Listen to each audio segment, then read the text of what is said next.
আমি কেন নিয়েছেন ওনারা আরো ভালো করে বলতে পারবেন, কিন্তু আমার কাছে এটাকে একটি অপকৌশলী মনে হয়েছে। হঠাৎ করে পিআর পদ্ধতি ওনারা চাচ্ছেন, কিন্তু এই পিআর পদ্ধতি দিয়ে কি আদৌ সকল মানুষের ভোটাধিকার প্রতিনিধিত্বশীলতা আসে? না, আসে না। একটা লোক 50,000 ভোট পাইল, সাপোজ একজন ক্যান্ডিডেট, একজন স্বতন্ত্র ক্যান্ডিডেট 50,000 ভোট পাইলো, তাহলে কি এখন ওই যে আপনার একটা সিটকে 2 ভাগ করা হবে, 4 ভাগ করা হবে?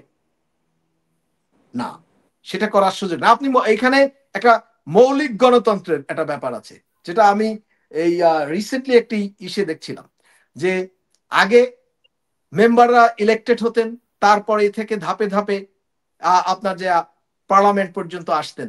সো ঠিক তদ্রুপ এখন কি হবে, পার্টি নির্ধারণ করে দেবে। পার্টি নির্ধারণ করে দিয়ে তারা আলটিমেটলি কোথাকার কাকে ভোট দিচ্ছে সে বিষয়টা জানেন। আসলে কি বাংলাদেশ সেই পর্যায়ে গেছে? আমার তো মনে হয় না। কয়জন বাংলাদেশের মানুষ, কয়জন এই যে আমাদের যে গণতন্ত্র চলছে, আমাদের যে সরাসরি ভোট দেওয়ার ব্যবস্থা আছে, এইটাকে সুন্দরভাবে, এইটার সুফল তো আমরা অনেক জায়গায় নিতে পারছি না। আর সেই সময় নতুন একটা সিস্টেমকে আপনি এনে, এটা হলো জাতির সাথে মস্করা করা ছাড়া আর কিছু না। এটার সাথে কিন্তু মস্করা করা এটা তো ছাড়া আর ওনারা কিছু না। বলছেন যে যে গোলাম ফরওয়ার্ড যেটা বলছেন যে মনোনয়ন বাণিজ্য বন্ধের ভয়ে এই পিয়ার টাকা মানে পিয়ার চায় না আর কি, পিয়ার আপনি ঠকাতে চায় আলোচনায় করেন, আপনার কাছে যদি মানে কোনো আপনারা। বিষয় নিয়ে আপনি অ্যাপ্রিহেনশনের মধ্যে থাকেন, আপনি বলেন যে এইটা নিয়ে আলোচনা হতে পারে। ঐক্যমত কমিশন এখনো এক্সিস্ট করে, যে না, জাতির এখানে মনোনয়নের বিষয়গুলো নিয়ে তাদের মধ্যে অনেক বিষয় আতঙ্ক আছে, বলেন যে আলটিমেটলি এইটা নিয়ে আলোচনা করা যায় কিনা। আর একটা বিষয় মনোনয়ন হাসিনা আক্তার, আমি বাণিজ্য তো আপনাকে বলি, হয় কিন্তু সেটা আমি আপনাকে বলি, আমি আপনাকে বলি, শুনুন। এই দেশের এক সময় নিজেকে নিয়তির মালিক মনে করত শেখ হাসিনা। শেখ হাসিনা কিন্তু বাংলাদেশের জনগণকে মনে করে নাই যে তারা তাদের মানে ক্ষমতা আছে, জনগণ ক্ষমতার উৎস, সেটা কিন্তু মনে করে নাই। ঠিক তদ্রুপ এইটা একটা সরকার, তারা নির্বাচন করবে, আপনি আপনার ইস্তেহার নিয়ে যান, আপনি বলেন আগামীতে আমরা যদি নির্বাচিত হতে পারি তাহলে আমরা পিয়ারে যাব, আগামীতে যদি আমরা নির্বাচিত হতে পারি আমরা এই রাজনৈতিক কর্মসূচি আছে আমাদের, এটা নিয়ে মানুষের কাছে যান। মানুষ নির্ধারণ করবে তারা কি সংস্কারটা করবে কি করবে না।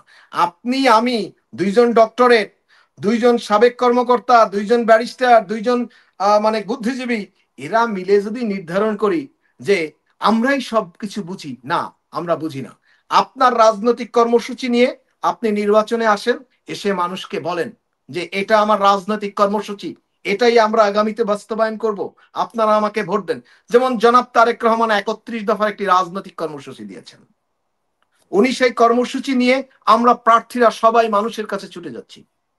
এখন মানুষ যদি আমাদেরকে গ্রহণ করে, আমরা 31 দফার আলোকে বাংলাদেশকে আমরা বিনির্মাণ করব।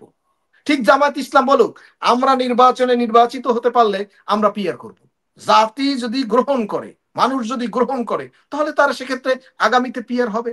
কিন্তু আপনি তো জাতির উপরে কোনো জিনিস চাপিয়ে দিতে পারেন না। এটা তো শেখ হাসিনা চাপিয়ে দিয়েছিল, শেখ হাসিনার উন্নয়নের গণতন্ত্র, ঠিক না? অতএব এভাবে তো চাপিয়ে দেওয়ার সুযোগ নাই।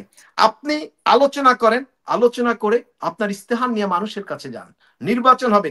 আপনাকে যদি তারা মনে করে আপনি যোগ্য ব্যক্তি, আপনি সৎ ব্যক্তি, আপনি বাংলাদেশের রাজনীতির জন্য উপযুক্ত ব্যক্তি, তারা আপনাকে, আপনার দলকে নির্বাচিত করবে, আপনি সরকার গঠন করবেন, এবং মানুষ আপনাকে ম্যান্ডেট নিলে আপনার যে রাজনৈতিক কর্মসূচি আছে সেগুলোকে আপনারা বাস্তবায়িত করবেন। রাজনীতিতে এটাই হওয়া উচিত। আপনি একটা, আমাদের মুভমেন্ট হয়েছে, গণ অভ্যুত্থান হয়েছে, গণ অভ্যুত্থান হয়েছে, কিন্তু আমরা না, আরেকটা জিনিস তো মানুষের ঐক্যমত কাছে চাপিয়ে কমিশনে দিতে যদি পারি না। মেনে না হয়, বলুন। ঐক্যমত কমিশনে যদি এটা নিয়ে একমত হয় তাহলে আপনারা কি করবেন তখন, না না, যদি পিয়ার ঐক্যমত নিয়ে একটা কমিশনে সরাসরি তো বিএনপি সিদ্ধান্তে বলে আসে? দিয়েছে আমরা পিয়ারে নেই। জুলাই বিএনপি সনদের ব্যাপারে বিএনপি তার অবস্থান ইতিমধ্যেই সেখানে সরাসরি তার অবস্থান ক্লিয়ার করেছে পিআর এর ব্যাপারে, সরাসরি নাকচ করেছে। তার মানে ঐক্যমত্য কমিশনে এই বিষয়ে আর ঐক্যমতের সুযোগটা নাই। ঐক্যমত কমিশন যেটায় যেটায় কোনো ঐক্যমত হবে, সুযোগ নাই। সেটা মানে সেটা জুলাই যে সনদটা সরকারি, তো হুম, হাসিনা আক্তার, ঐক্যমত কমিশন যেই যেই বিষয়ে ঐক্যমত হবে সেই বিষয়ে যে কেউ নির্বাচিত হলে তারা সেটা বাস্তবায়িত করবে। আর যেটির বিষয়ে ঐক্যমত হবে না সেই বিষয়টা নির্ধারণ করবে আগামী পার্লামেন্ট নির্বাচন। ওই বিষয় নিয়ে মানুষের কাছে তারা যাবে, মানুষ যদি তাদেরকে ম্যান্ডেট দেয় তাহলে সেই অনুযায়ী তারা পার্লামেন্টে বিল আনবে, সেই বিলের মাধ্যমে নেক্সট দেশ চলবে। এটা তো খুব simple.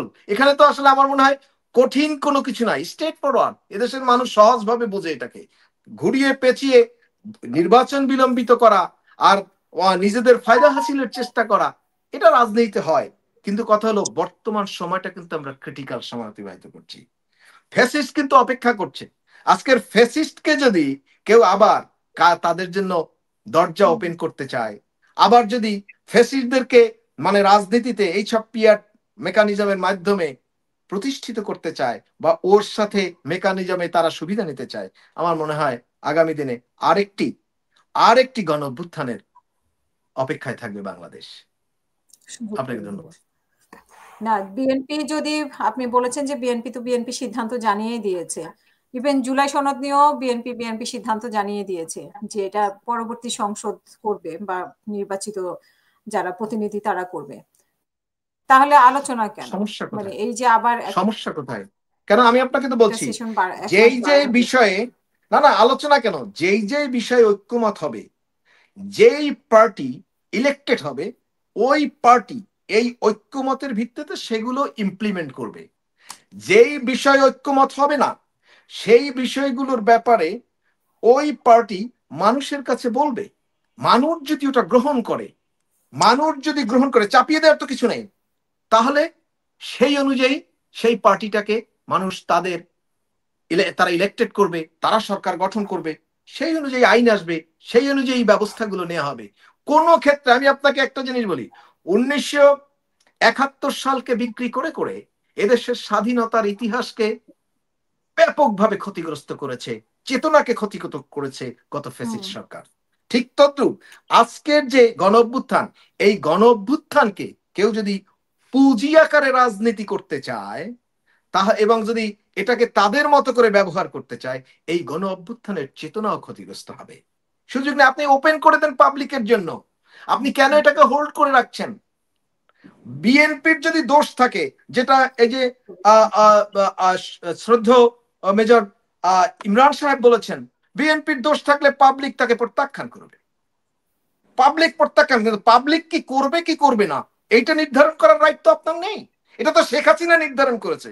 This is the way of thinking of Sheikh Hasina, ঠিক না? এই যে শেখ হাসিনার চিন্তা করার যে বিষয়গুলো, এটা তো ঠিক না। আপনি পাবলিকের কাছে যান। এই যে আমার তো মনে হয় যে জনগণ অনেক সচেতন, এভাবে চাপিয়ে দেওয়ার চেষ্টাটা করাটা আমার মনে হয় ঠিক হবে না। ওপেন করে দেন। অনেক ধন্যবাদ।